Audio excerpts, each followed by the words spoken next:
It's an honor to be with you here today, and this is my fourth SENEDIA conference, and I'm so proud of our defense industry here in our state and throughout New England. I've often said that this whole area is truly a defense center of excellence, and I'm just proud to be the congressman in the 2nd Congressional District that represents so many of these important interests. But I do want to thank you for turning out in force today and giving us such a great turnout for the conference. Again, each year SENEDIA hosts a great event, and this year is certainly no exception. And it's always exciting to see because what you're working on to aid our warfighters, and having the right people in the room to discuss their progress and in innovation certainly is essential to the success of the conference. And I know you've already had some great speakers already, and that's why I'm really particularly pleased that my good friend Wes Bush could join us here this year to impart his wisdom. Wes has been the chairman of Northrop Grumman since 2011, and has truly turned and really continued to ensure that that company is a global leader in security. Before that, he served as president and then CEO, where we moved the company across country to be more competitive and more vibrantly be able to serve our military. And Wes, of course, is no stranger to New England. You may know that he's completed both his bachelor's degree and his master's degree in electrical engineering at MIT. So spent quite a bit of time in the Boston area. Being an engineer, of course, by training has allowed him to be intimately involved in the details of his company, giving him the insight into the minutia, as well as organizing Northrop Grumman at the 30,000-foot level. But more than just a strong leader of his company, Wes is a thought leader who is constantly pushing the envelope when it comes to cyber, directed energy, advanced aircraft design, and other areas at the cutting edge of innovation. This is particularly exemplified in so many ways when it comes to advanced technologies and platforms like the B-21 Raider, which was the follow-on to the B-2 stealth bomber. The new long-range strike bomber will be a game changer when it comes to our power projection in increasingly contested environments, and I've been proud to follow its progress and support its development since the very beginning. That's the kind of innovation America needs to maintain our technological superiority in the years to come. I believe that we have to continue to invest in next-generation capabilities, always staying one step ahead of those who wish to do us harm, so that we never send our troops into a fair fight. It's great to have Wes here in New England today. We are at the forefront of research and development efforts that will deliver these next-generation capabilities to our men and women in uniform. And on a personal note, I really enjoyed getting to know Wes over the last several years, and I've been impressed with so many things that he's doing at Northrop Grumman and his intuitive insights. I'm also particularly pleased to see and know of his leadership and the company's philosophy on how important it is to be engaged in protecting the environment and our planet for the next generation, and the thought leaders they are on things like climate change and being good stewards of the environment. I'm also impressed, I know he's going to speak this morning about how business can be part of the solutions of meeting their own workforce challenges. And that means being engaged with the workforce, closing our skills gap by offering things like apprenticeships and internships, and so many other things. I could go on and on of how impressed I am with Wes Bush and his leadership.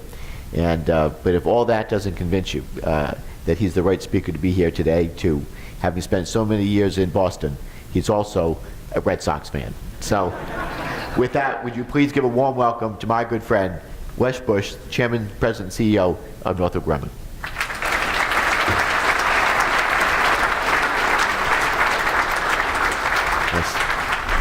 Thank you. Thank you.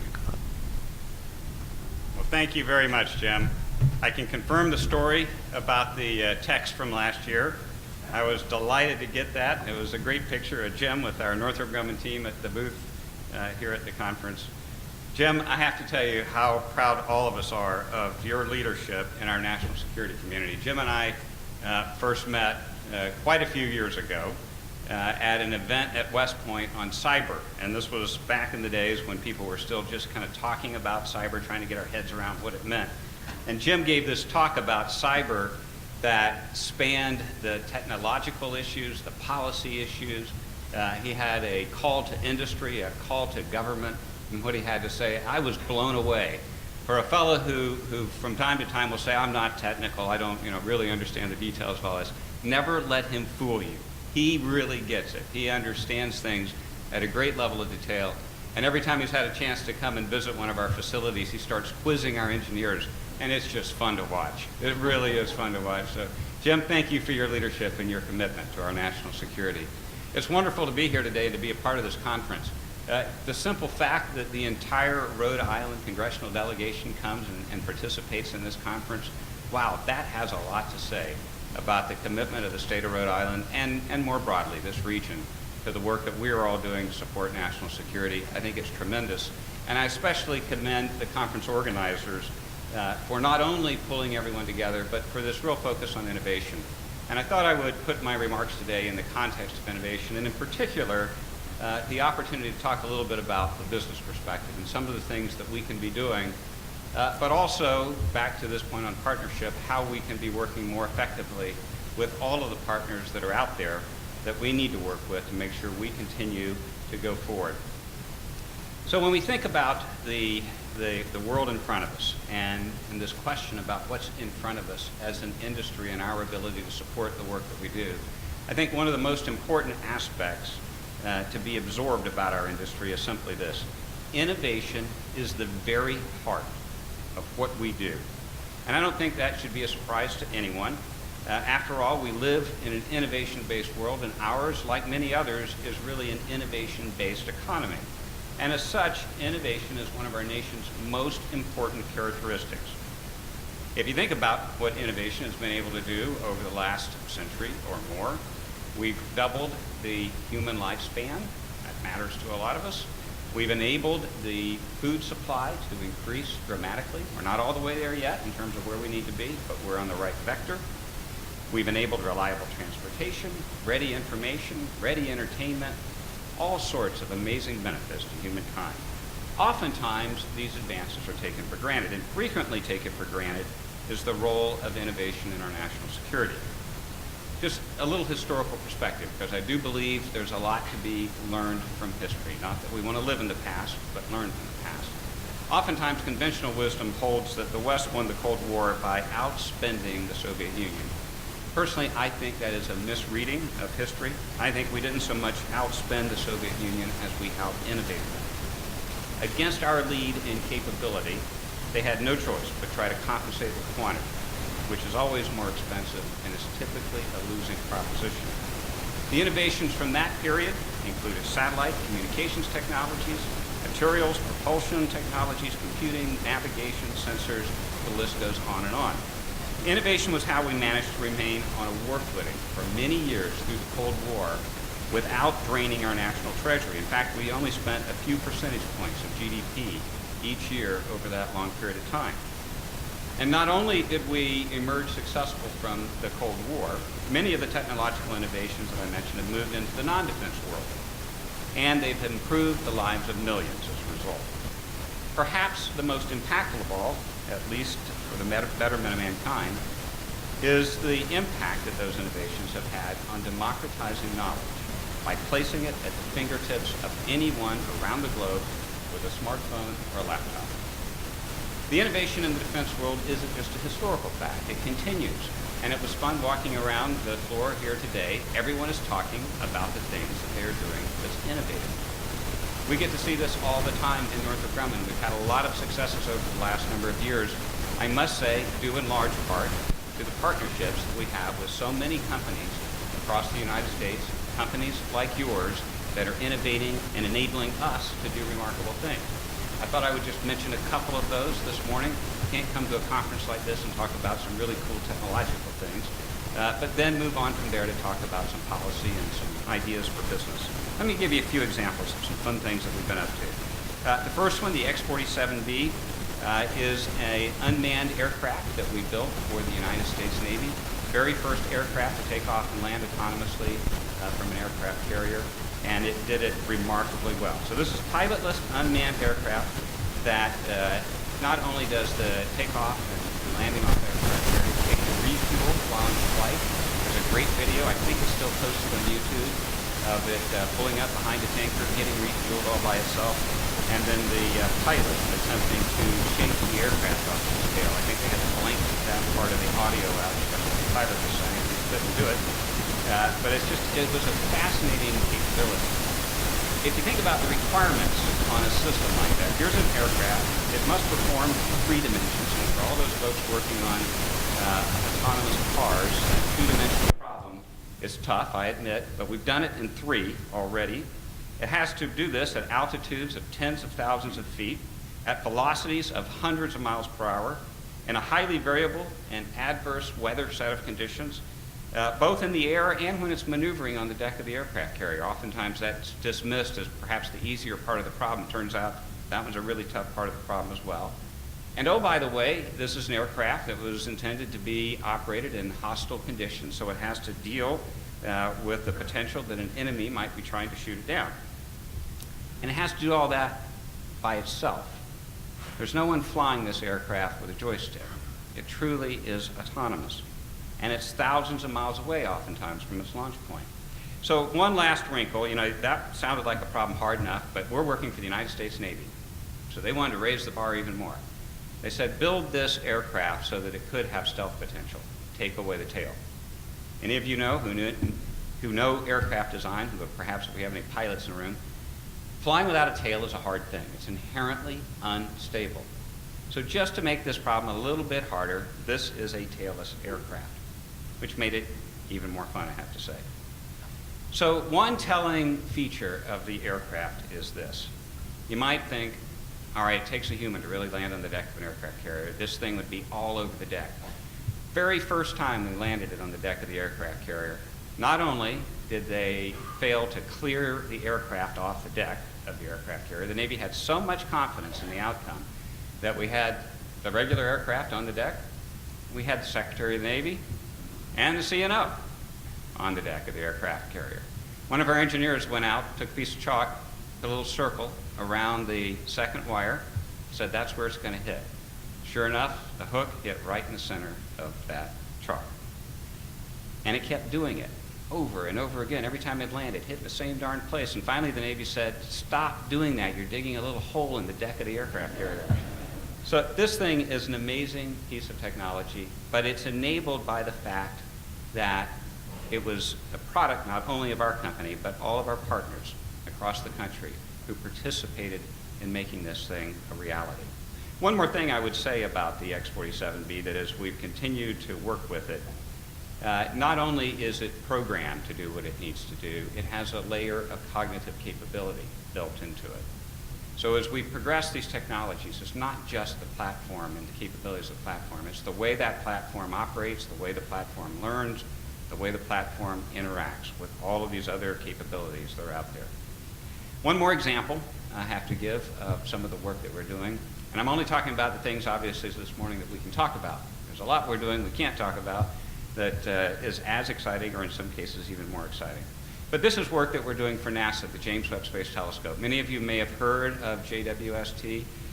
It is the follow-on to Hubble, but it's not Hubble-like. It's 100 times more powerful than Hubble.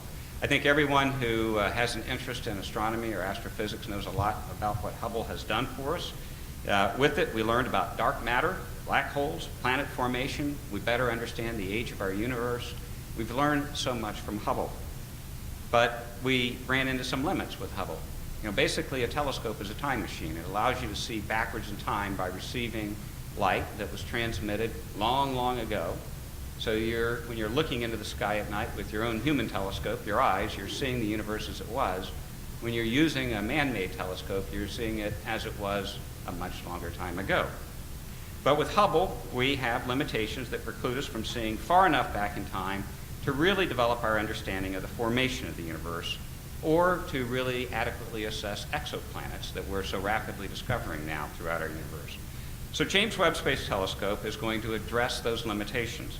It stands to really transform astrophysics by looking all the way back, essentially, to the very beginnings, the birth of the universe, when that magic occurred, that beginning of this connection between what we now understand at the quantum level of physics and what we understand at the macro or the relativistic level of physics. Being able to connect those dots 14 billion years ago to really gain that understanding by using this amazing man-made time machine.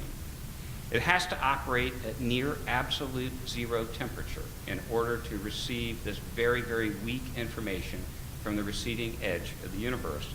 And it can't do that by operating any place close to the Earth like the Hubble did. We have to put it about 1 million miles away from the Earth at a Lagrange node so that it could have some opportunity of operating that cold. We have to build a huge sun shield behind it to keep it cold. This is an amazing capability, amazing technology. Again, enabled by the work that's done across our community. We're going to launch this thing in about 2 years, and we are all looking forward to the outcome of having James Webb Space Telescope on orbit. 2 examples of technological innovation and what they stand for in our industry. To many, though, that term technological innovation sounds a little bit like some form of an abstraction. But it is not an abstraction. We all know this. At its heart, innovation is the sum of the total work of innovators, the engineers, scientists, mathematicians, technologists of all form who come together to make these things happen. These STEM disciplines are integral to our ability as a nation to be innovative. And that human capability must be supported and cultivated by what many describe as an innovation ecosystem, a very important concept and one that I think doesn't get quite enough discussion sometimes. At the national level, that innovation ecosystem is comprised of a number of components that have been built and refined over many, many years here in the United States. Clearly, it starts with an innovative spirit that leverages the best higher education system in the world. It also is enjoined by a high cultural value placed on free inquiry and expansive thinking about any problem that we can imagine. It's also supported by diversity of thinking, of ideas and perspectives that are driven by diverse people doing the work. That is a strength of our nation. It's supported by property rights that incentivize innovative endeavors and the rule of law that makes possible those property rights. And finally, and every bit as important, it's supported by capital markets that support the transition of innovation from great ideas and theory into the practical. That's to say, from the great idea to a benefit for humankind. The utility of this amazing innovation ecosystem did not just spring up overnight on its own. So it can be no more productive than our efforts to cultivate it and nurture it. Some of the components in our ecosystem are cultural, but others require attention to law and policy and regulations that incentivize investment and profitability among both innovators and the businesses that employ them. And several of the innovation ecosystem's components require support from government for research, especially in the work that we do in aerospace and defense, where our products do not serve this mass commercial market. They're very tightly tuned to a relatively small market, the market for our government. But support for this area of the ecosystem is dwindling and troublesome. Federal spending on research and development has been too low for far too long, and defense R&D in particular. Federal support for R&D funding comes primarily from the discretionary part of the budget, as we all know. And right now, that federal support for R&D is at its lowest point percentage-wise since the 1950s. If you look at the R&D component of the discretionary spending, back in the 1960s, the U.S. spent about 1% of GDP on defense-related R&D. That component declined to about 0.7% of GDP during the 80s, and today it's a little less than 0.4% of GDP. And if things stay on the track they look like they're on, by 2020 we'll be down to about 1/3 of 1% of GDP on defense-related R&D. Meanwhile, by contrast, China's R&D budget has grown faster than its GDP rate of growth. Whereas the economy grew in China at an average rate of 7% a year from 2012 through 2016, its R&D spending grew nearly twice that rate at 13% in the same period. This situation is simply inconsistent with our long-term national security needs. Now, there are those, and the Admiral referenced it a little bit this morning, who might suggest that, well, as the government's investment in R&D has come down, the commercial investment in R&D increasing has made up for that. To some extent, at a national level, in terms of total innovation, I would say that's true. But at the defense level, it is not. And commercial technology is not a replacement for defense technology. I'd be happy to take that on during the Q&A period. It's something I feel passionately about, but I won't spend all of my time in my talk this morning. But I would appreciate when we come to Q&A, if there's an interest in that, we'll pursue it.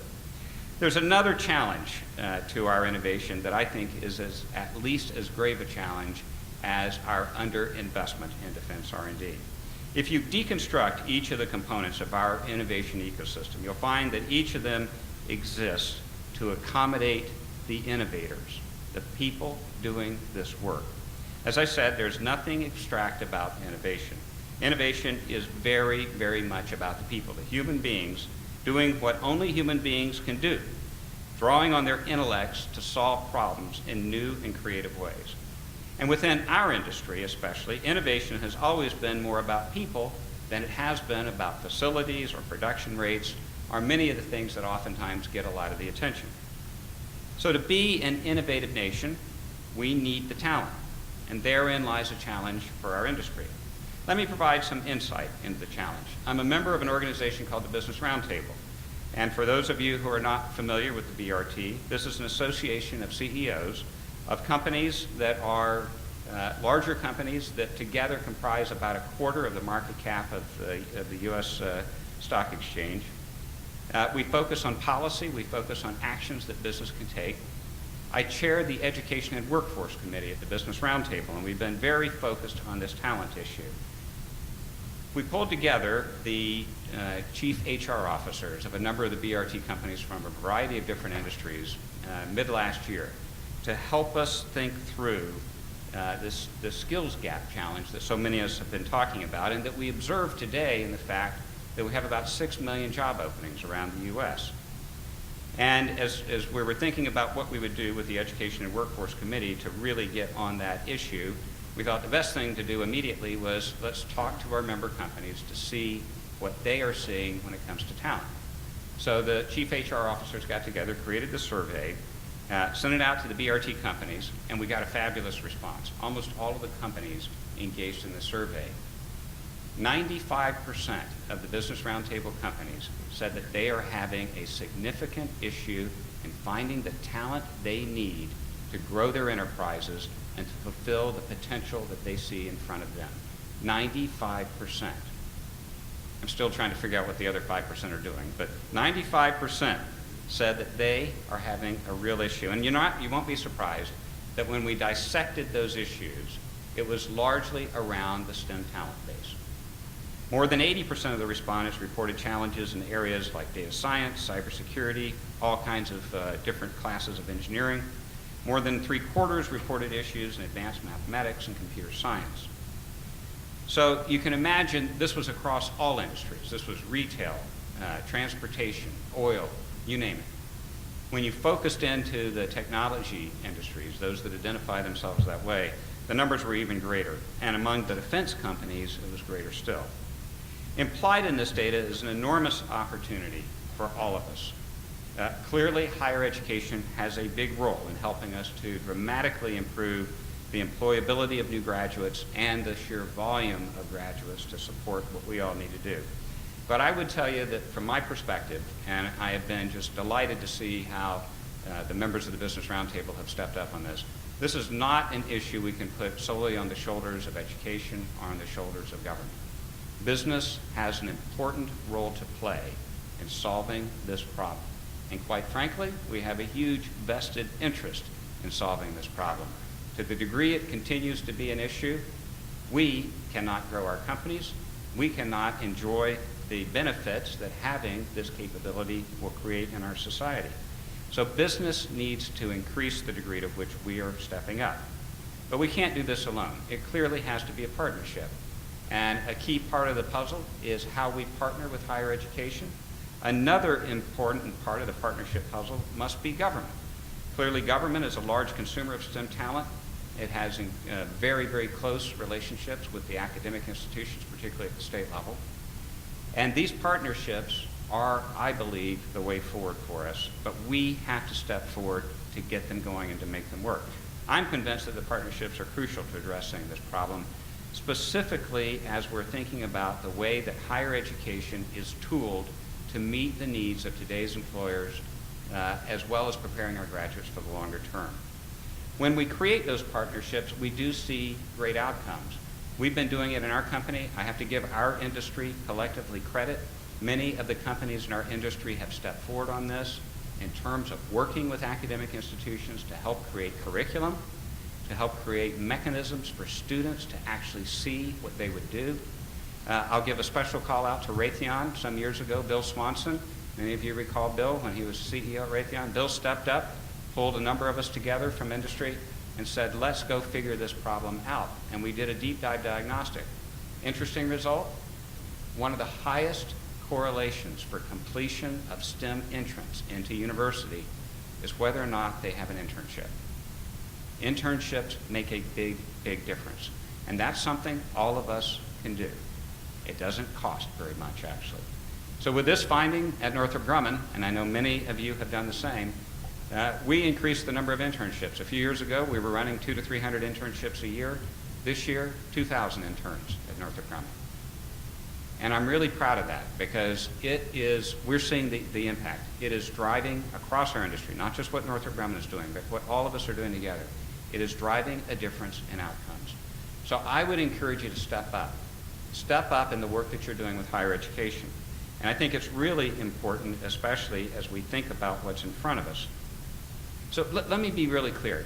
I'm not talking about asking institutions of higher education to become training programs. Sometimes I think business's message is misunderstood, that we're looking for training. Clearly, that is a part of it. What we're really looking for is highly educated students, both at the community college level, the 2-year level, and the 4-year level, but with the capabilities to jump into the employment environment and be successful in what they're doing. And I think we can be very successful. Not every university is open to this. I found that in our journey of working with higher education, but many are. Many are eager to have business involved. Many faculty are eager to have that engagement. And when you're successful in creating those partnerships, oftentimes at the state level, you can see state incentives applied to getting this done. We've seen that in our company. And it creates a broader message to the students who are thinking about what they're going to do, the K through 12 level. When you're getting that light put on this opportunity, there is an amazing set of outcomes that can ensue. I mentioned community colleges, and I really want to make sure we've got the right focus on this. And the Business Roundtable has been including the associations of the community colleges and all of the work that we've been doing in focusing on how we can work better at that level as well, particularly on apprenticeships and internships. There's some important policy work that's underway in Congress, and for those of you who care about this and want to engage on it, I would encourage you to get your voice out there, especially as we look at things like the reauthorization of the Perkins Act and the work that's being done on the Higher Education Act. And again, I have to call out to Jim. Jim Langevin's work in this area is fabulous. He understands it, he gets it, he has an ear for business to communicate with, to help us shape the outcomes of this important pending legislation so that we can help get it right as we move forward. From my perspective, we can work really hard on a lot of things. We might eventually solve taxes, regulatory issues, infrastructure issues facing our country. But we would still be held back by the workforce challenges if we don't get this right. We have to go at it aggressively. And again, as I said earlier, none of us can do it alone. We have to do it as we think about partnerships. So let me wrap up on this discussion, on our innovation ecosystem by citing An old test pilot saying, and I think it's important to think about this a little bit in the context of what's happening in our world. The old pilot saying is, it goes, if you've never been lost until you've been lost at Mach 5. And I think about that in the context of what's happening with technology around the globe. Just a little example in the aircraft domain of the pace of technology. I turn the clock back to 1974, look at an F-16, measure the lines of codes inside of it. There were about 135,000 lines of code. A decade ago, if you look at sort of the first variant of F-35, it had about 7 million lines of code. And today, I think it's a classified fact, but you can multiply that number by a lot to get to the lines of code that are in an F-35. And it's just representative of the technological complexity that's embedded in the systems that we are producing. Think about our B-2 Spirit stealth bomber. When we first introduced it quite a number of years ago, it was a great innovation. Here's this aircraft that can get in any place it needs to go, and it could deliver 8 weapons on target in a very, very sophisticated manner as it flew in invisibly and with precision. Today, 80 targets simultaneously. Factor of 10 in a relatively short period of time.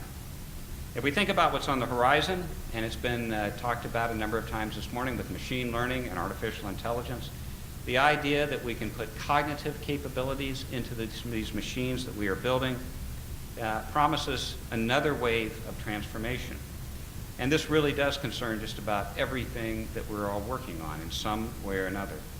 Because the heart of these technologies, when we're thinking about cognitive, really turns out to be the algorithms and the human innovation that sits behind them, it really transcends more than just the computing power that sits behind it.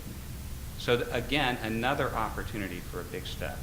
So in other words, the steady progress of Moore's Law that has been driving us for some period of time, I think will no longer determine the success or failure in our quest to develop this next step of technology. Who dominates it and who lags behind will be determined by innovation, which, as I've said earlier, is determined by the innovators. The pace of technology really is moving at that Mach 5. And if we get lost at Mach 5, or more accurately, if we fall behind, it's going to be really hard to catch up. And it's not clear that we can. So this may have sounded like a little bit of a pessimistic talk in some dimensions about the challenges on R&D investment, the challenges in talent. But I will have to tell you that I am incredibly optimistic. I see what business is doing. I see these partnerships that are being created. And I believe we can do the right things to keep us ahead and keep us ahead for the long term. I am optimistic about our future. Some folks talk about America in decline. I reject that. Decline is not destiny. Decline is a choice. And I believe, and I'm confident, that as hard as it may be, our country, America, will choose to invest in our own future, will choose to come together and figure out how to lead the world again and again and again by making ourselves better and better. We have to partner to do it. We are at our best when we are working together to solve these types of problems. It is up to us, and I think we can really make a difference by continuing to come together. I'm proud of the defense community. Oftentimes we are, I think, the very best model of partnership that's out there. And again, I commend the organizers of this conference for pulling this community together, for having this type of dialogue, and for enabling this type of discussion that helps us figure out what we need to do. So thanks again for having me with you this morning, and I look forward to the opportunity to answer any questions. Thank you.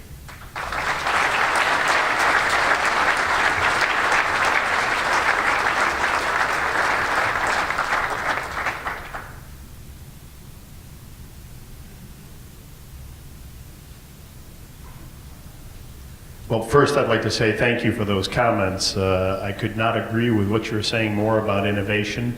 As a former fighter pilot and carrier CO, I was particularly interested in your comments on the X-47. So I'd be interested in any amplification you might have on that it could not be shook off the tail of the aircraft that it was refueling from.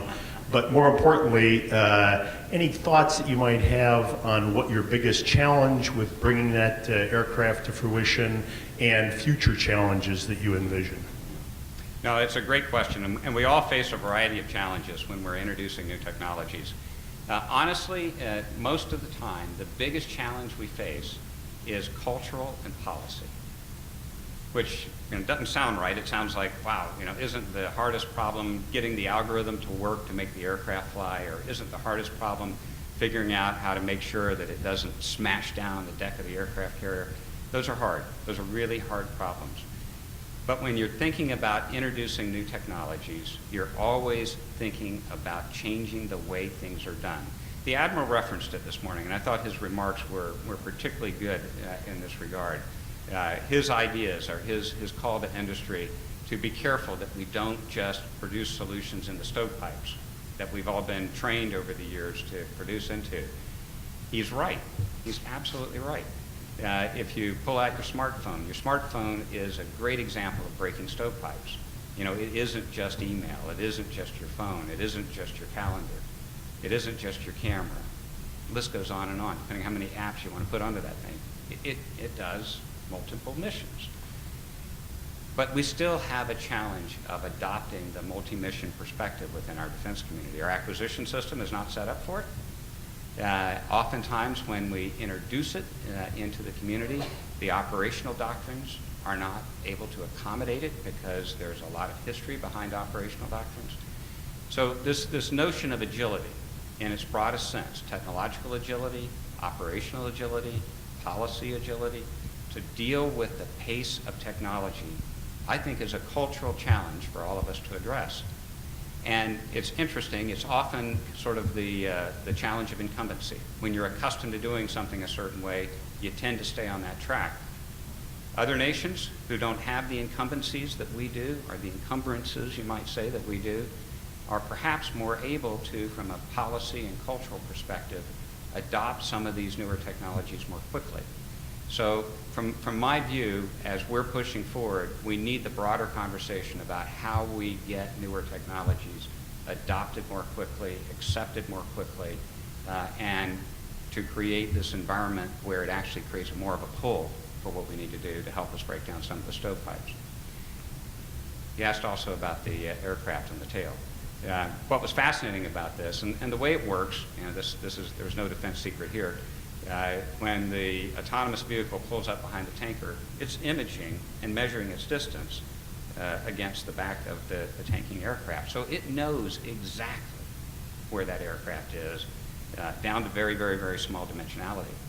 And it can manage that distance very precisely. So as the pilot was given, the tanking pilot was given the instruction to shake it off his tail, and there's a camera in this video that looks out the back of the aircraft. And so you can see that the back of the tanking aircraft and the X-47B. And at first, there's a nice flat horizon line, on the back of the video. And then the tanking pilot starts making some gentle moves, and the X-47B just matches the gentle moves. And this is where they turn the audio off, because the pilot starts making very dramatic moves, attempting to shake. And that there is no change in the relationship in the video between the geometry of the tanking aircraft and the X-47B. The horizon line is going all over the place, and you're going to get seasick watching this video if you just but the degree to which it was able to stay on the tail of the tanking aircraft was absolutely amazing. But it goes to the sensors, the algorithms, and the flight controls that enabled all of those things to work together in a manner that should give us all great confidence that as we move forward on autonomous technology, there's a high degree of capability there. But we've got to get our heads around this culturally as well.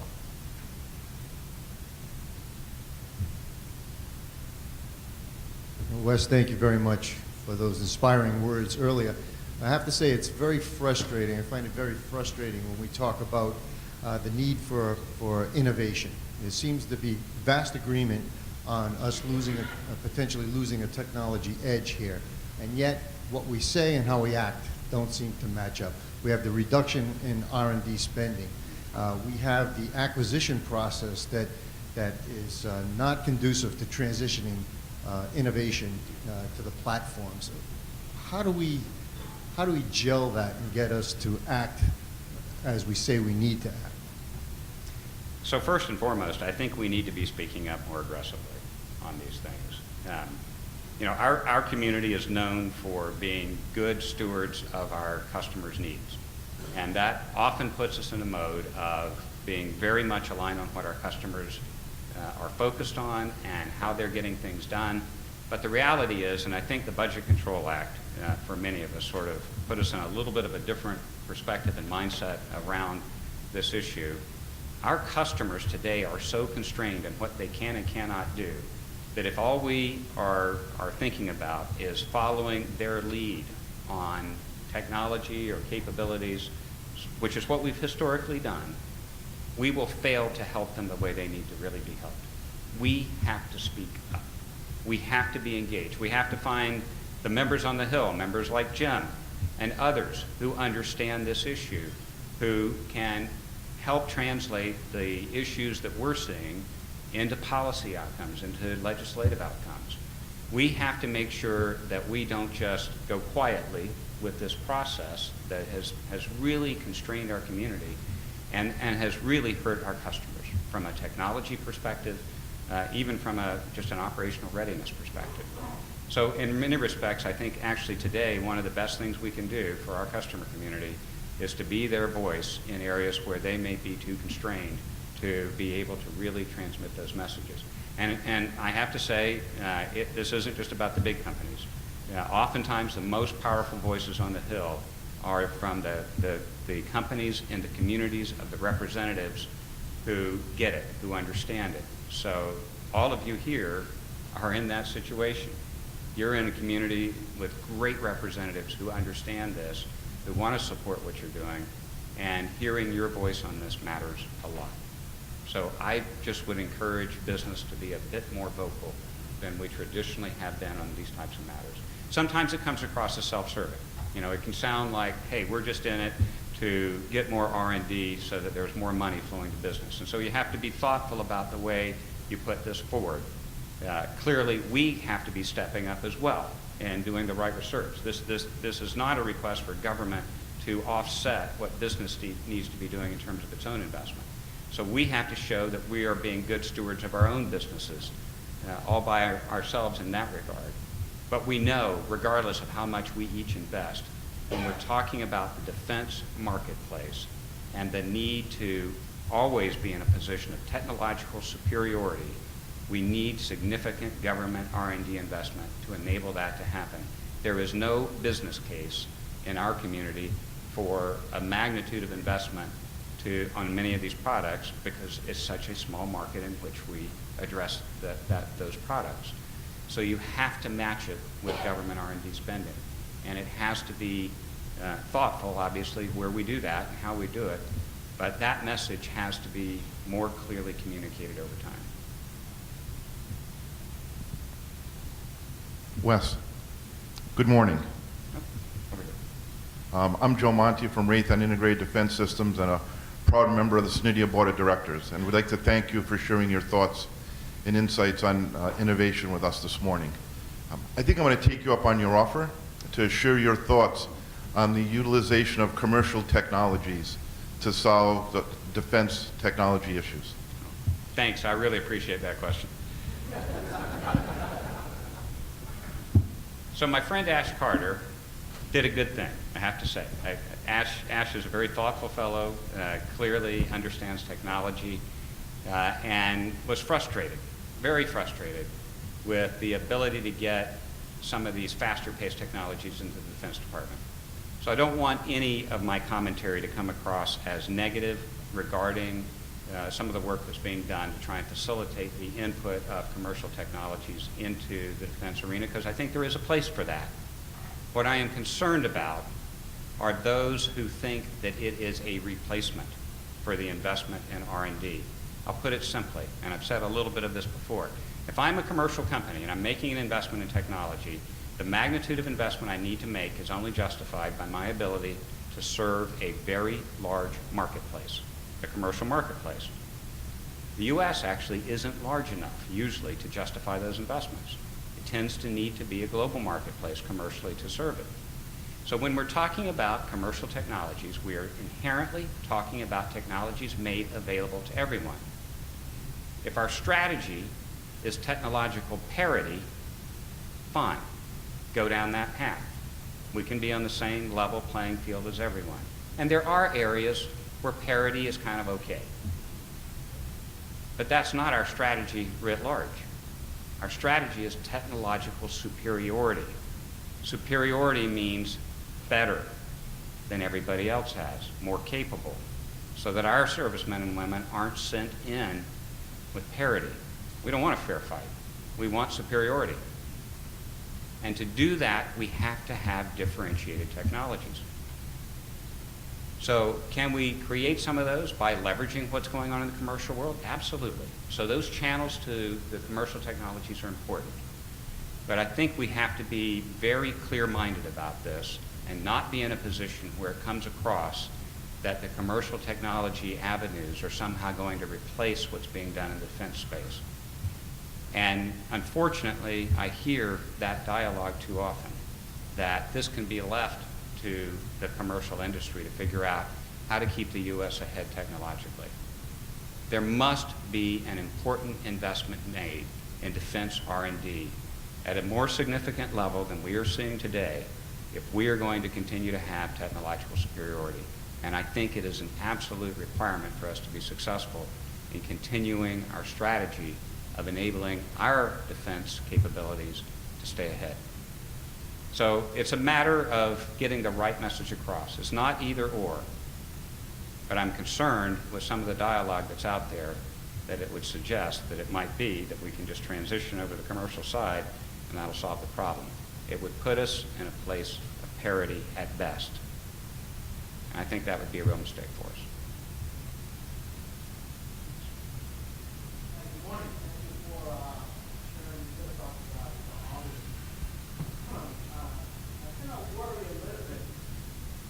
From the point of view of the comments that I heard suggesting that 75% of the real hard money is being leveraged by commercial industries in developing innovation. And so if we take that a little bit further, there is a potential risk that then the commercial industries could become the new defense organizations, where people take it into their own hands. Companies take it into their hands because they need to protect their own financial business interest. And so that's where the real risk is, I think, when you're developing innovation. Yeah, I do think there are real policy issues there as well. And the Admiral referenced them just briefly this morning about active cyber, which is kind of interesting. And there are some days, as we're defending our network against all of those attacks, I say, let me at them, let me at them. But I do think we have to make sure that we're operating under the rule of law and we've got the right policy framework in our country.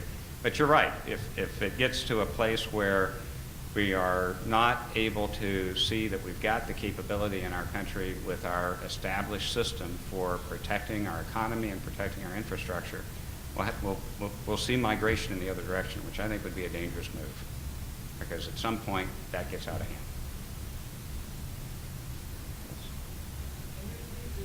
Competition for the best and brightest in the larger marketplace.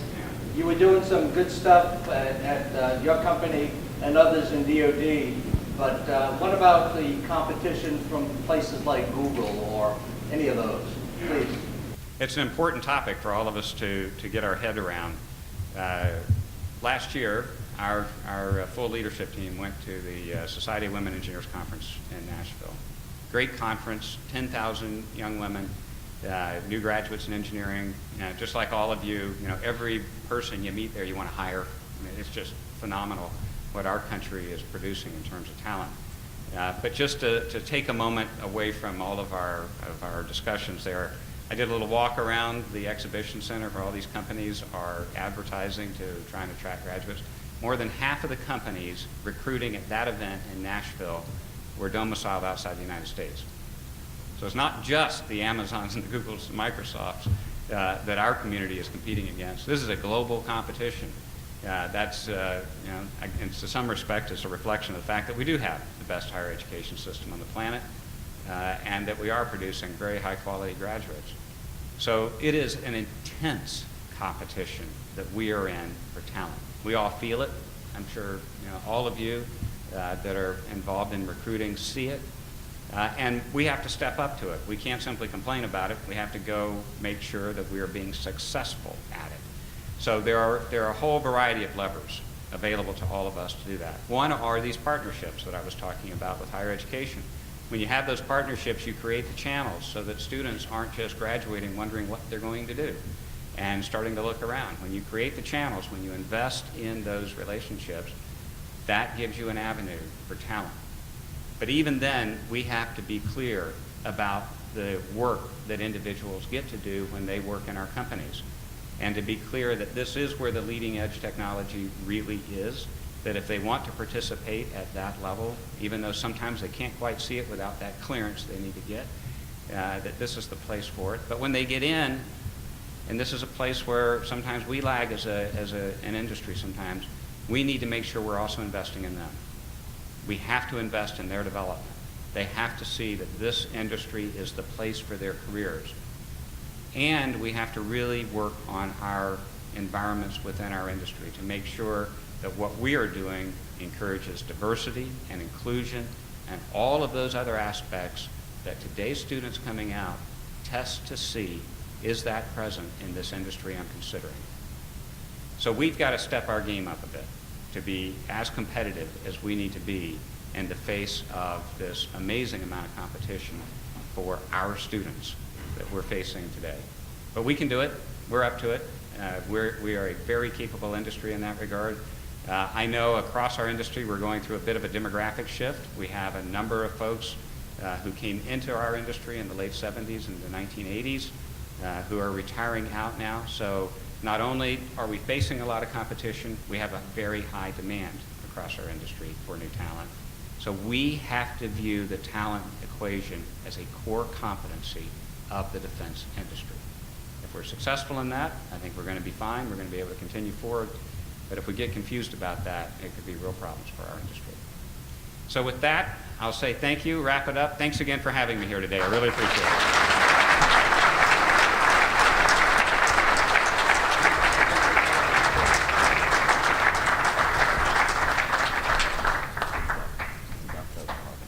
Thank you, Mr. Bush, and Congressman for bringing Mr. Bush. I appreciate that. On behalf of SENEDIA, the Congressman, and the whole group here to present you with the SENEDIA coin.